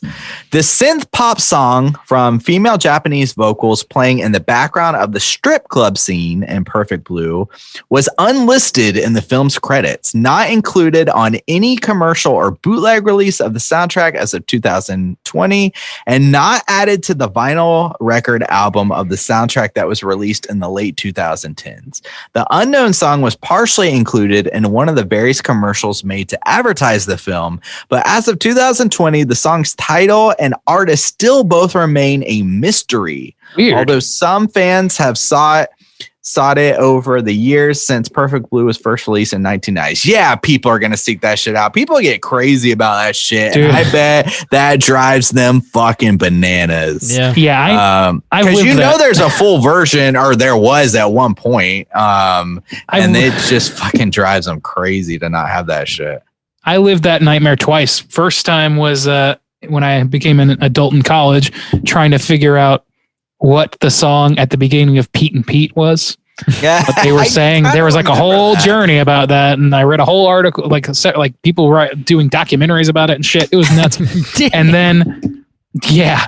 then, on the other side of that was the Over the Garden Wall soundtrack, which before it was released, was just on the show, and just like people ripped copies of it from places. I had to like source it from outside places, and you couldn't find all the songs. So I'll be the first to tell you that people will go nuts if they can't get their hands on a song from something that they love. What's that? Do you know the lyrics to that Pete and Pete song? Something Jimbei. I said a prayer to Jimbei. Say a prayer to Jimbei. Yeah. The ending of that story, last I heard, was that they found the guy who wrote the song in the band, and they still like perform, I guess, from time to time, but they chose to keep it a secret so as to not destroy the mystery surrounding it. That's cruel, man. It's cruel. It's cruel. Some mysteries aren't meant to be solved, though. I guess. Say a prayer to Jimbei if you want to change it. To Jimbei. So this trivia says, since it was brought up too, the title Perfect Blue has double meaning to it, and multiple aspects of the story hint to it. For example, at the end when Mima exits the hospital after seeing Rumi, the only shot with a clear sky in it appears, meaning that the confusion in Mima's life is over. Maybe. Okay. So I actually have something to add to that if you want, which I just searched for Perfect Blue to see if there's a meaning of the title. Okay. And there's a quote from Satoshi Kon, the director, and he said, in response to this question, that's a frequently asked question, and at the same time, one I find very difficult to answer. To be honest, I used it because it was the title of the original novel. I presume the words had some significance, but as I changed the story and probably the subject as well, I guess the meaning was lost. I can only guess I didn't read the novel. Yeah. I can only guess because I didn't read the novel. I simply read through the plot, which was described as, quote, close to the original story in the project plan that was delivered to me. We discussed changing the title, but I like it. It sounds significant and mysterious. True. Very mysterious. Man, that would drive me crazy. Now, I could understand making the film and being like, no, I don't want my vision of how I'm interpreting this idea to be tainted. But after I was finished, I would have to read. At some point, I would have to read the source material. That would drive me fucking nuts. Yeah, exactly. I wouldn't. How do you not? That's if crazy. you made this, I don't know. I would definitely read it beforehand myself. But if you have that sort of operating procedure where you're like, okay, I'm going to make this my own. I'm going to subtract all of the clutter that's preventing me from telling the story I want to tell. I get that. But at some point you read it, right? You fucking read it. Yeah, I would. One more piece of trivia. Mima spends 30% of the film nude. 30%? Seems kind of high. It feels really high. And it's a short movie, I guess. What is 30% of it's pretty, it's pretty short. 80 minutes. Yeah. I don't know. I mean, they have that whole scene 24 minutes. Yeah. I mean, because there's also scenes not only where she's doing the photo shoot, but then also like when the dude's collecting the magazines, there's pictures of it too. So I guess she's in the shower a couple times. She's in the bathtub. Yeah. I guess she's, that makes that. It still seems kind of high, but I'm sure that they're counting. I'm sure they're counting scenes where you're not actually I'm sure somebody tracked this shit out. Oh my God, yeah. I'm sure there was some painstaking labor involved. I'd be stroking. Who's looking for that damn song? I bet. All right. Let's move on. That was a strong one. It's time to go hunting. Let's talk Cooter of the Week. Cooter of the Week. Cooter. One day I'm going to simulcast the bump with you saying it's going to be perfect. Double. Juice, what's Cooter? Let me tell you all about it. Cooter is a character type, straight chillin' exclusive. You have to hit 3 of these 5 points to be considered a Cooter. The 5 points are sexual deviance, smug arrogance, manipulation, overall look and attire, and overall patheticness. Boys, we've got to have at least one contender for Cooter of the Week. Are you kidding? One? Blue. At least, I'm saying we're going to catch ourselves a Cooter this week. I think there's 2 real strong that All seems right, interesting. Bob. Go ahead and nominate then. I'll nominate the number one in my mind anyway. Rumi is number one. Okay, Rumi's number one. Yes. Give me your top point and justify it. This is Justify Cooter Court. yourself. We need the facts. Well, she is manipulating like a lot of people in this movie, specifically Mima, our main character. Yeah. Okay. So, I and mean, the creepy guy. The creepy guy too. Yeah, but that's probably her strongest point, I would say. Good. All right. What other points can she hit? Can we give her look and attire for like dressing up in her clothes or whatever? I think so. Under the circumstances, absolutely. Yeah. All right. Absolutely. So she's a lock for look and attire because that shit. I mean, you need to see like the distinction definitely for sure when they're like running together and stuff like that. But it's like looks kind of ridiculous. I loved how it showed her like the imaginary version floating along, but then you see her like booking it and sweating her asshole off trying to. That's pretty. It was good. That was a good scene. Fucking smart, interesting shit. Anyway, we can also look at pathetic. I mean, oh yeah, especially when she loses her wig and she like stabs herself to go get it. Like, oh, now my wig. Oh, that's God. That shot of her in the street when she turns back into mommy's face or whatever and has blood all. That was so fucking great. She's pathetic for sure. Pathetic. Smug arrogance. I would say maybe. Well, not as a parent. I would say that you could argue that it's pretty arrogant to think that you know better who a person is than a person themselves. Yeah, I think part of the arrogance is like, no, I'm gonna live your life. I'm gonna like tell you what is good about living your life. Yeah, that's pretty smug. This isn't who you are. Who says that? Like, you don't. Yeah, you don't know who you are. Let me tell you who you are. I'm the real you. Tell me, Randy. That's how you drop knowledge on somebody, but you don't actually get to be like, this is how you should be living your life.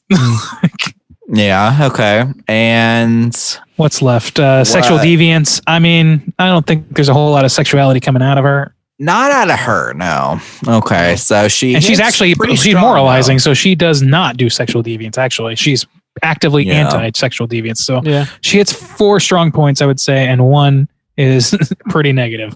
Yeah. All right. That's enough to convict. Who else? Who's that creepy guy? What's his name? Me-Mania. Yeah. Let's nominate him because he's a creeper. All right. Well, you make your point. Plead your case. All right. Let's go with pathetic. Because he's a man who is going to these J-pop concerts, and obviously not everyone takes it seriously. So some people are there, and they're at this kind of like little carnival show, or whatever, and he like freaks the fuck out. He's obviously obsessed, and in his room, he like spends all his money to buy up all her nudie magazines just so nobody else will see it, and like his like room is not very big, and it's just cluttered with all her shit. That's pretty pathetic, man. That's in my opinion. Yeah, that's pathetic for sure. I think that's his top. That's his top score for sure.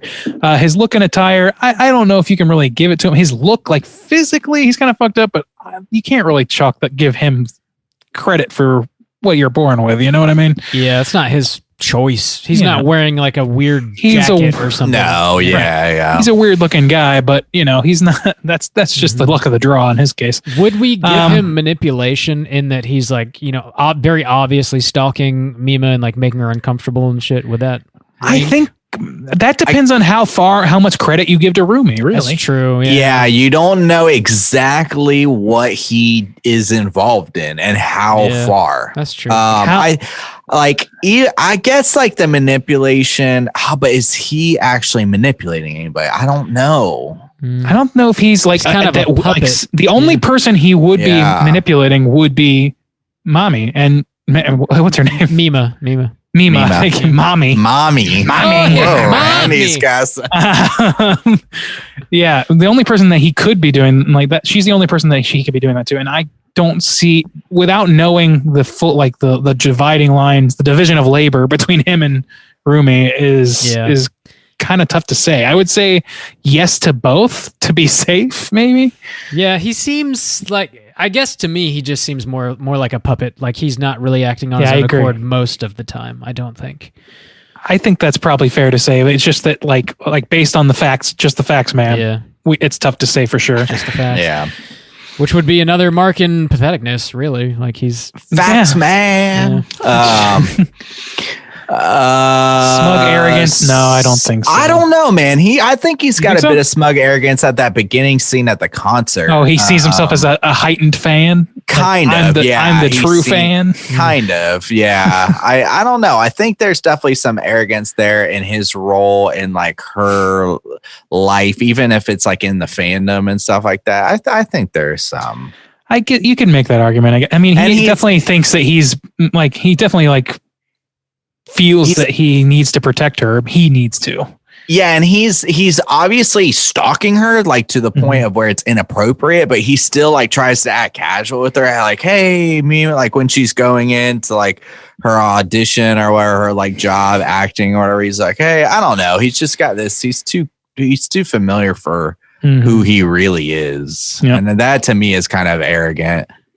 Okay, yeah, I would give him maybe a half point because again, it's another case where it's kind of tough to say, where because he doesn't speak ever, does he? Does he? He only speaks right at the point where he's about to get clubbed in the head. No, he does. Yeah, he speaks doesn't he like times. reads her emails in his voice? I believe like we hear him, and he talks to like that was his voice. I thought he was speaking like his lips were moving, and it sounded like. Sound like her voice to me. Maybe I'm misremembering. I don't know. In any case, it's pretty sparing. We don't get a lot of like him talking about himself or anything. You know. Yeah. I thought at one point he was like, "Hey, Mimo, what's up?" or whatever. Good luck on your thing. When he was like standing outside the door when she was like heading into her job or whatever, and he had like a camera, and there were a bunch of people standing around like they were all paparazzis. Or whatever. I thought that was one of the other people, but it could be. I guess I don't know. Anyway, it's just tough to say. I think sexual deviance, yeah, because he's about to straight up rape her for real when he gets clubbed in the head. Yeah, because he does like rip her bra and panties. Oh yeah, true. He rips her bra and panties off. He's unlatching his belt and he gets clubbed in the head. I cheered. That's a check. That's a yeah. All right. Damn, all these rapists. Like she's fucking not good enough to be your fucking pop star anymore, but she's good enough to be your rape victim. Fuck you for life. All right, you cartoon. Which one takes the cake of the week? I guess Rumi. I think Rumi. I think Rumi's got the stronger case based on the facts. Cooter of the week for sure. Yeah. All right, Rumi. We booked her. Fucking book the other guy. I think you could nominate a lot of the fans of. We booked her. A lot of the Cham fans. Round them up. Just go ahead and get. You got to cast a wide net with this one. Yeah, good lord. All right, I'd say that's a strong two Cooters of the week, which we don't really do that, but I think I'm willing to make an exception this week. You know. Wow, Rob. Oh, Bob. Thanks. Oh, big man. Really throwing the weight around there, Bobby. Yep. You know. All right, let's go ahead and let our hair down. Let's get into the social hour and talk about what we've been watching this week. Hey gang, what you been watching? Randy, what you been watching?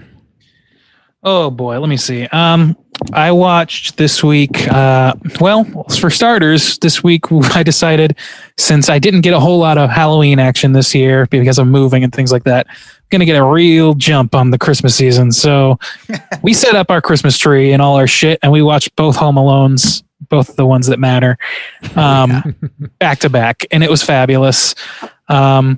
Haven't watched Home Alone 2 in, got to be 4 years now. It's crazy. Let's see what else. I watched a little bit of Rick and Morty season 4, which I hadn't seen, but has just been dropped on Hulu not too long ago. Unbeknownst to me, been catching up on that. Still funny. I enjoy it. It's kind of a tough thing to be a fan of because a lot of the fans have really, really made it clear that being a fan of that show is embarrassing. But I like it. It's still a great show. And watched the first episode of a show called We Are the Champions on Netflix. Have you guys seen this? I think it's pretty damn just saw the advertisement for it where they're eating peppers. Is that what they're doing? Is that the premise of the show? No. This one is a show about different weird oddball competitions. One that I watched eating peppers. Okay. I didn't see the pepper one. I saw one where they in England, Gloucester, I think. They roll a wheel of cheese down this incredibly steep hill, and people chase down and try to be the first across the finish line. And then they get the cheese, and people break everything on their way down. It's like watching people careen down a cliff. It's not like that. That is what it is. And it's fucking bizarre and really funny on some level and really terrifying on others. Well, some damn cheese, don't they? They really gotta get that cheese. And apparently it's a tradition that's been going on for like fucking ever. So like Gotta get it. They got centuries or some shit. Is that the only prize? Is cheese? And bragging rights, I suppose. Oh, that's not Is good cheese enough. not enough for you, Justin? Justin, Come on. What are you going to go buy cheese like a sucker? or make it or anything else? Justin's got money like that. He can go buy his own cheese. That show is narrated by Rainn Wilson too, and he does a pretty funny job with it. Yeah, it's strange. And then last but not least, I watched a new movie that came out. I believe it might have been Amazon Prime, but I think it was Hulu, called Run. Are you guys familiar with Run? I've heard of that. Horror film. Yeah. Sarah Paulson? Yeah, Sarah Paulson's in it. It's a movie about a daughter of a mother who has Munchausen's by proxy. I don't know if you guys are familiar with that, but basically she finds out that her mom has been making her ill in some way to keep her under her thumb. So sort of a Gypsy Rose sort of thing. I don't want to say too much more than that because, it takes some twists, takes some turns. It was a pretty good movie though. And apparently it's one of the first horror movies where a girl in a wheelchair is portrayed by a girl who has a wheelchair and uses it like as an actual paraplegic in some level. So, I mean, some progress on that front socially, but also it's a pretty fucking good movie. It had me like cheering on the actress and everything. Like I had a good time with it. I wouldn't say it's like groundbreaking or anything like that in a lot of ways, but it's worth a watch, I say. So, yeah. I proclaim it is worth a watch. I declare worth a watch. Very cool. Juice, what have you been watching? I have not been watching a whole lot. However, I did rewatch. It's been a while. I rewatched 7 in its entirety. Did you find out what's in the box? Dude, I know it's in the box. What's in the box? What's in the box? 69 dudes. Dude, 69 dudes in that box. There are 69 dudes in the box. That's a big box. Damn. It's a big old box. What's in the box? Yeah, it's a good movie, obviously. We've all seen it. Is it? I think so. I think it's a good movie. Yeah, I agree. But yeah, and I was like, man, I feel like there's this, some movies that I really enjoy that I think are really well crafted that I think it would be fun to talk about on this cast, but I don't know if we ever will unless like a Patreon comes up, and that's one of them, 7. So yeah, I don't know. I was just, my straight chilling brain was on. And I was like, oh, what are we talking about here? What are we going to talk about over here? But we're not talking about it. Yeah. Other than that, I think that's like the only thing. I haven't watched any more Christmas movies. Randy's got me like kind of itching though. And I know Thanksgiving's coming up. All the girls say that. Randy's got me itching. He's got me itching It's down. those crabs. It's the crabs. It's crabs. It's blue crabs in your pants. All the girls Perfect say. blue crabs. Oh, gross. That's fucked up. Other than that, that's nothing else. Nothing else. Bob, what you been watching? Yo, I rewatched I Love You Man this week, which is a movie shit. I hadn't seen in quite some time. I don't think I've seen that since theaters. Yeah, I think we all watched it together. I'm a little bro date. we probably Aw. did. That tracks. Aw. It's a very enjoyable movie, and I would like to definitively state that I slap a the bass. But you don't. I don't. I don't at all. Play the drum. Outside of that, I watched Deep Blue Sea Part 2, which there are I 3 did now, not. but I watched Part 2. Really? No. Yeah. Jesus. Part 2 is horrible. I watched the first half conscious, and then I started dozing off towards the end, to be totally honest. But That sounds like a better use of your time. It's basically the exact same plot as Deep Blue Sea, except there's like little baby sharks in this one, and like, dude. It's like sorry, the culturally relevant. Oh god, the fucking yeah, okay. Anyway, there's no like real practical sharks at all, and the CG is like so much worse than the first one. Not that it's like amazing in the first one, but it's even worse than that. It's bad. You're not missing anything. Don't watch it. It came out in 2018. So that exists if you want to watch it. Bob, I feel obligated to ask, but how much did you spend on that Blu-ray that you watched it on? I got it for free, actually. I didn't spend anything. Okay. All right. There goes my plans. What do you guys got? The last thing I wanted to mention is a movie called Asylum, which I recently did purchase on DVD. It's from 1972, and it's an anthology movie. It's got like 4 little segments. The wraparound is pretty cool, though. Basically, what happens in the beginning of the movie is there's like this physician that's trying to get hired at this asylum, and he goes in for an interview. The guy's talking to him. He's like, you know what? If you go interview 4 patients and you can accurately diagnose them through just having a conversation with them, then I'll know that you're qualified for the job. We'll hire you on. So he's going through and talking to these 4 people, and as he's talking to them, we kind of have a flashback and we see what happened in their lives that landed them in this asylum. And it's got Peter Cushing in one of the segments, which is pretty cool. And it's got some like really original ideas for an anthology, and it's like the stories individually are very interesting, and the wraparound like really makes the movie feel very cohesive in a way that a lot of anthologies just cannot pull off. I'd recommend it. It's a tough road to hoe. Yeah, it's very difficult. There's this one segment with this like it's like this guy's trying to make a suit for Peter Cushing, and it's out of this fabric that's like glowing, and I don't know how they pulled the effect off. It looks sweet. And 1972, I don't know, but the shit looks really, really cool in the movie. And of course, like crazy wild shit happens when he makes the suit. Yeah, I recommend it. Asylum from 1972. Check it out. That's what I've been watching.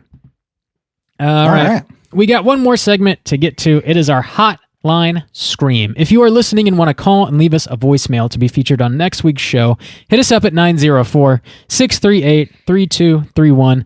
We have 4 voicemails this week. I believe first up is Todd. 2 p.m. Todd. Whoa. Let's see what Todd has to say. What up? Chilling crew. 2 p.m. Todd. Calling in on I would say an 8th of the moon night at 6:45 p.m. on a Tuesday. So we could say Todd Tuesday, but I've also taken 2 weeks off from calling in, so a lot of teas for you to digest. Anyways, had to have a little break. I wanted to see what the Slack channel and the fans of Straight Chillin' would do if I stopped calling in. Would others step up? Will we get more calls? Less calls? We got less calls. I'm very disappointed. I expect more out of Slack. Also, Randy, I know you wanted some rants, so I'm going to give you my what grinds my gears section here on a Tuesday for the crew. What grinds my gears? Juicy Lucy. Who calls their burger joint Juicy Lucy's? Juicy Lucy Burger? I don't know. Who calls their warehouse BJ's? I'm going to go get a BJ. I'm going to go to BJ's. I don't know. Is that a warehouse price? I have no clue. Are those 2 anything that compares to Beef O'Brady? I got beef with the beef. I'm also very disappointed that nobody called in with the cereal question. For Christ's sakes, how many God. Can I get a hell yeet? A yeet and a yeet and a yeet and a hell yeet. Give me some Cinnamon Toast Crunch for crying out loud. But with all that being said, you guys rock. Slack rocks. I made it through 3 of the 4 House movies. That third one is extremely painful. So I can only imagine what I have ahead of me tonight for the 4th. With that, a bit adieu, gentlemen. Keep chilling. I love that. Thank you, Todd. Thank you, Todd, for telling us telling us all of this on what you would say is an 8th of the moon night. Wow. I'm Dude, very grateful for you telling us the phases of the Todd moon. Hey, I feel like I never know what Todd's talking about with the restaurants. I do know BJ's. Do you know what I don't know Juicy Lucy. Do you know what a Juicy Lucy is, though? It's a type of burger. Are you familiar with this? No, I'm not. So I didn't know there's a restaurant called Juicy Lucy's, but there is a type of burger specifically where the patty is stuffed with cheddar cheese. So you bite into it and then the cheese kind of oozes out of it, and that's a Juicy Lucy. Well, that sounds delicious. It sounds delicious, yeah. That sounds delicious, but I mean, Lucy don't need Juicy. I love Lucy, but I don't need Juicy Lucy. Mm-hmm. In regards to BJ's Wholesale, I just, I don't know. They got good prices on most things, I guess. I to this day, Rob's what do you mom. Got? Okay. Yeah, To this day, Rob's mom. I don't think I've seen her in years without her bringing up the one time I made a joke about BJ's buying blowjobs in bulk. Right.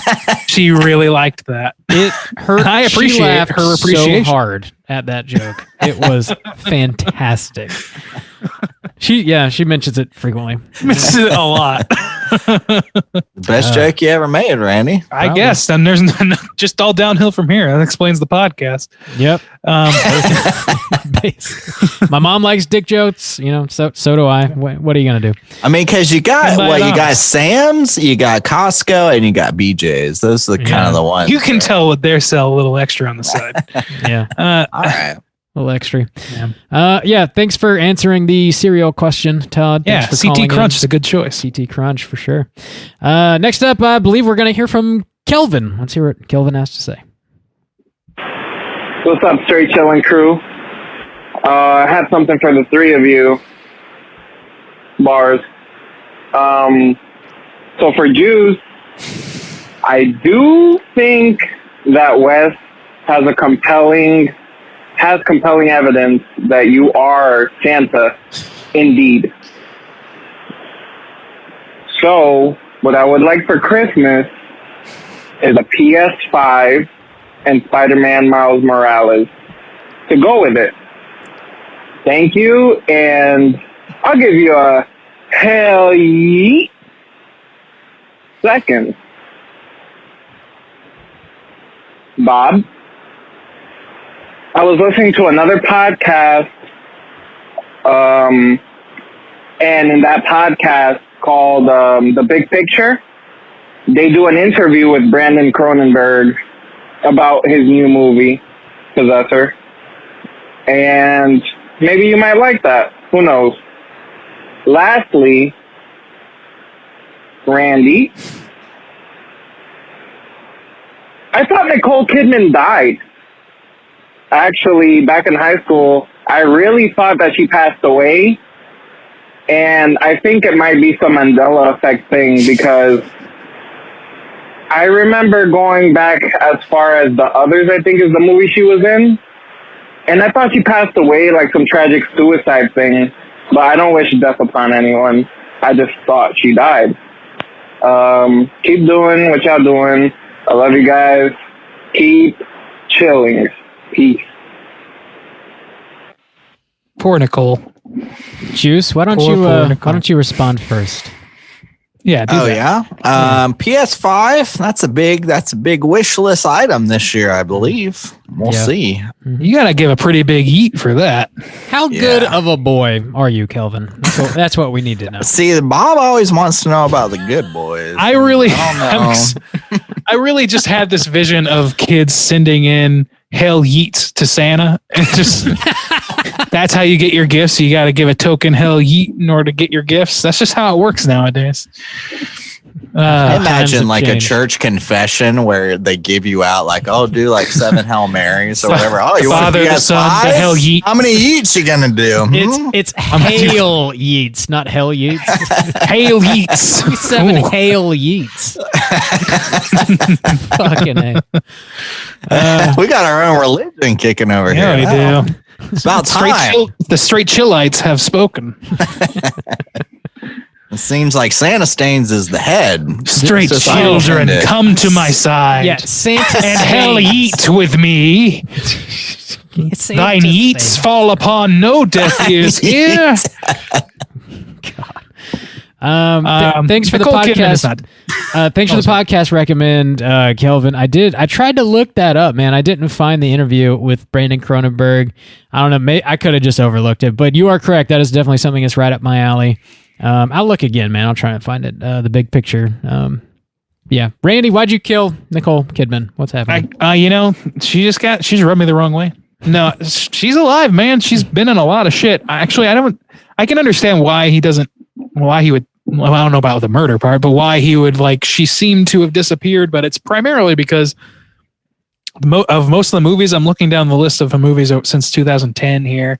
And there's not a ton of them that were high profile flicks. It seems like she was doing a lot of movies that, were smaller productions, more intimate stuff. Killing of a Sacred Deer ranks as one that I recognize on here. Yeah. And then she's been doing HBO TV shows, which is what I brought up, The Undoing. And she was also in Big Little Lies. She was excellent in that. Yeah. So I don't know what, she ain't dead though, bro. I don't know what universe you come from where Nicole Kidman died, but call us in if you think that you also think Nicole Kidman died or committed suicide. Tell us about your experience with the Mandela effect, which is totally real. For some reason, the only actress that came to mind around that time that kind of died in a suicide type situation was that chick who was in Sin City. Brittany Murphy? Yeah, which I think that was like a drug overdose. Yeah. Talking about Luann Platter. That was the only one that popped into my mind. Yeah, that's true. Well, luckily, Nicole is still with us, and she's killing it. She's doing a lot of great work. So look into it, Kelvin. I don't know. She's out of Scientology, so yeah, good for her. Yeah, fucking A. We got 2 more voicemails. Next up, we're gonna hear from old Jim G Baby. Let's hear what he has to say. Yo, what's up, crew? G Baby, G-Walk, baby. Can I get a hell yeah? $100 at night. How's it going, fellas? I just wanted to call in. I felt bad no one called in about cereal, which is a shame. I forgot to. Cereal is my shit. So give you my top 3 real quick. Oops, all berries. Whoever was talking trash about it on the episode, you're wrong. Try it again. Especially do a little bit of overpour. The after milk is excellent. You take that after milk of the Oops All Berries, pop that back in the fridge, wait till it gets cold, and then drink it as a standalone. You can't go wrong. 2 O's, O-H apostrophe S's, like the cinnamon cluster, cinnamon roll cereal. Super bomb. But you need to get a little bit of sog going on that. Otherwise, that shit's going to tear up the roof of your mouth like putting your balls through a bandsaw. So, pro tip. 3rd, and this is key. This is my favorite one. Life, just regular old ass generic Life cereal, but you put it in a big bowl, not like a regular bowl, but also not like a granny mixing bowl, like one of the medium in-betweeners. Take that shit ton of milk, and I'm fucking with 2% here, nothing less. We don't want any of that watery milk. 2% milk, unless you're at grandma's house, because they're not messing with anything other than that vitamin D straight off the cow to eat nectar. Then you pop that entire bowl in the fridge for 10, 15 minutes, get a good sog on it, take it out. You get one of those flat packs from Costco of the those huge ass muffins that they have. You're looking for the coffee cake one. Take that, boom, crumble it up all over top of the bowl. Mash that up, boom, sitting on the couch, Indian style, watching cartoons, enjoying your giant mega life cereal bowl. Anyway, that's my top 3. Also, best Halloween hangover cure, Home for the Holidays with Holly Hunter. Excellent Thanksgiving movie. All right, keep chilling, folks. Peace. Hell yeet. Man, it's weird when you get like somebody that is backing you up on something and then they say something really bizarre and you're like, oh, I don't know this person. Oh, wait, no, I'm not a part of them. No. It's like somebody being like, hey, you know what? I think that, I don't know. I think that Titanic is a little overrated. And I'll tell you why. I'm like, yeah, me too. And then it's like, it's because conspiracy theory, blah, blah, blah, blah, blah, blah, blah, blah, blah. I was like, oh, no, that's not why. That's not why that is. I don't want to put cereal milk back in the fridge. Yeah, I don't know about that. There seems something wrong about that. You need to finish it. This is a man who likes to get his sog on, and no kink shame. But you don't want at the same time to heat up and then get cold again and then drink it. It's a weird thing that I don't. And want also, happening. like it's been, Also, it's like. Seems dirty. I don't know. like you've been like sloshing that. Yeah, you've been sloshing it around your mouth. It's been dripping around. You don't want to let it in your sit mouth. Out yeah, you get the drip. Well, because off like the if you're spoon. eating cereal, you're eating cereal, like not drip, spitting it out, but some runoff, some you get the drip. that just backwash. I'm not down with that. I like my backwash milk. I appreciate like how fucking scientific Jim is with cereal. We're asking like, I don't know, what do you like, Fruity Pebbles? What's your favorite cereal? And he's like, no, I gotta. This is a process. He's fucking. He's got Bunsen burners and shit. Yeah, he's doing shit with fucking cereal science, yo, dude. Some of this shit gets a good sog on it. I love this. The speech to text on this is really, really fabulous. Just watching cartoons and eating your Mega Life cereal bowl. Mega. Gracious. enjoying your giant Mega Life. I love it. It's a big great. life. It's a big life. Thanks for calling in, Jim, and setting everybody straight with your cereal recommendations. We got one more voicemail. Next up, we're going to hear from 1 a.m. Wes. See what he has to say. Hello, Santa Stains. For Christmas, I would like Halloween Kills to be released this year. And if you can't get that done, then I would like a left Twix bar. Okay. Thank you for all you've done for this world, Santa. And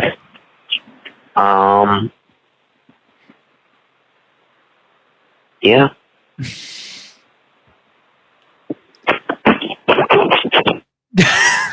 Just like farted into the phone at the end there. Well, too bad, because snitches don't get shit for Christmas. Life lesson, Wes. God damn. What you get. Because he ratted you out as being Santa? Is that? Yep, that's right. I don't like people referring to you as Santa Stains. It makes me feel gross, and I just don't. I'm not down. I'm not. I'm just grateful that this is now a young man and not a 17-year-old boy. There's a key difference there to having somebody underage call you Santa and having someone overage call you Santa. Yeah, and that difference is the police. Regardless, I do want you to get Halloween Kills released this year, so go ahead and do that, please, sir. No, just because Wes requested it, and since he was snitching, it's specifically not coming out this year. Oh shit! You gotta wait another 11 months to have that. I have that authority. Sandwich. I'm calling David Gordon Green right now, telling him to halt production. Yo, my boy, Green, hold it till October. This is Santa Stains out. Santa Stains. Say 12. I know you're waiting for me to make the call, and I'm saying hold it. Get McBride and that motherfucker Bloomhouse on the phone right now. Gonna have a big PR meeting or a big big meeting out in front of Four Seasons. Calm Four Seasons. We gotta halt Halloween Kills right away. There's chicanery going on here. There's rat fucking going on here, and we're not gonna have it. Santa, 69 seasons, Santa, and I'm telling them. It looks like your hair is melting off of your head. That's what it looks like, Santa. Nah, it's good. Oh my god. Holy shit. Dude, the old 69 seasons, we're shutting that shit down. 69 seasons. That's next door. That's a lot of We're seasons. talking about 4 seasons. Man, you're waiting a long fucking time before you see Halloween Kills. 69 seasons worth of time. Thanks for calling in, Wes. Always good to hear from all y'all. Again, if you're listening, you want to call and leave us a voicemail to be featured on next week's show, hit us up at 904-638-3231. Gentlemen, do you guys have a prompt you want to pose for next week? Tell us what you want to receive from old Santa, Stains, and he'll tell you why you're not going to get it. Yeah. Yeah, we can keep this going for a whole month, I guess, really, if we want. Call in and tell Santa what you need. Honestly, man, it's out of our hands. We didn't start the fire, but the fire's burning. It's true. And the world's going to turn. It burn. It's true. We burn it down.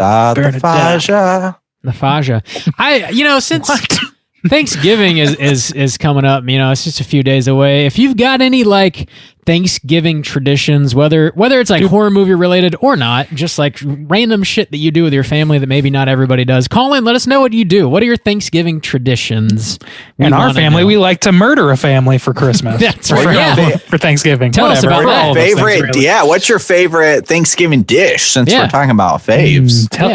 Man. Let's hear about that. Tell us your favorite. Tell us one, especially if you have a unique one, because everybody has that green bean casserole, but dude, green bean casserole tastes best when you're sitting on the floor in front of the refrigerator eating it with your bare hands. That's how you eat. Well, that's a life experience talking. Shit. It's a Blood Rage reference. Join in the live watch this Wednesday, 9:00 Eastern Standard Time. Blood Rage. Check it out. I thought you were revealing a very depressing portion of your life for a minute. No, definitely not. No floor green bean casserole for Bob. Nah, I'm standing. Still using my bare hands though, for sure.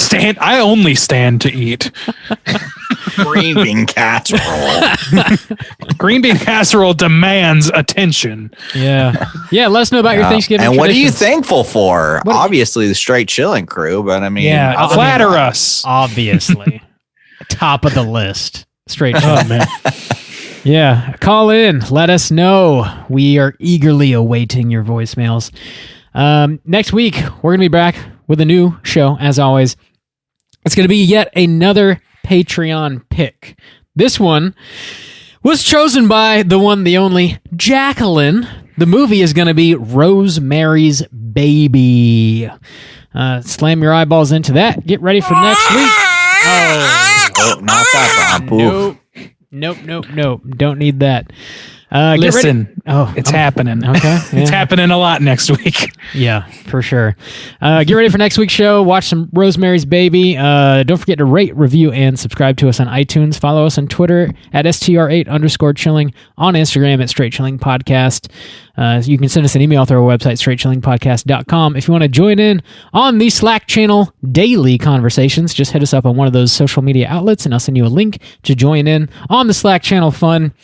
Don't forget about our watch party this Wednesday, Blood Rage, 9:00 Eastern Standard Time. I think that's all we got. Until next week. As always, all you mother truckers, please eat a shitload of turkey.